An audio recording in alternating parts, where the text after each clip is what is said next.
Why are you not a Christian?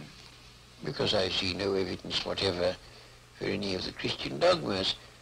I've examined all the stock arguments in favor of the existence of God, and none of them seem to me to be logically valid.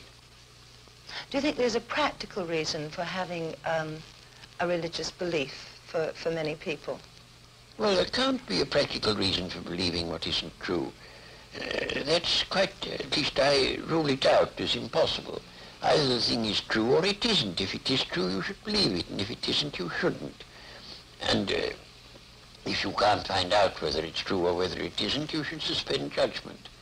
But you can't, it seems to me, a fundamental dishonesty and a fundamental treachery to intellectual integrity to hold a belief because you think it's useful and not because you think it's true.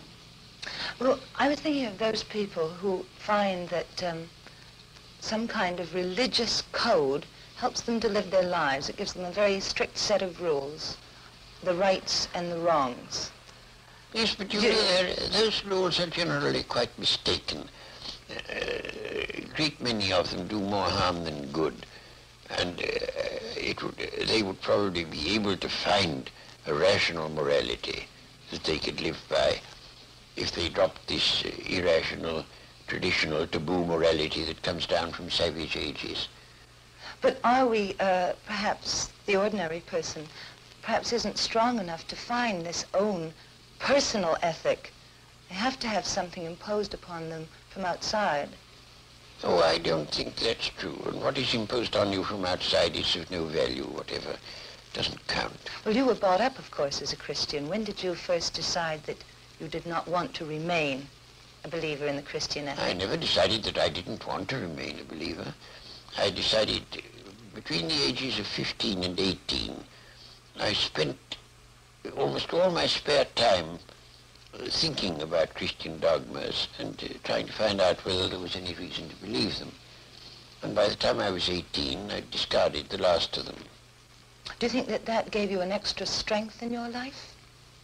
Oh, I don't know. No, I shouldn't have said so. Neither extra strength nor the opposite. I mean, I was just engaged in the pursuit of knowledge.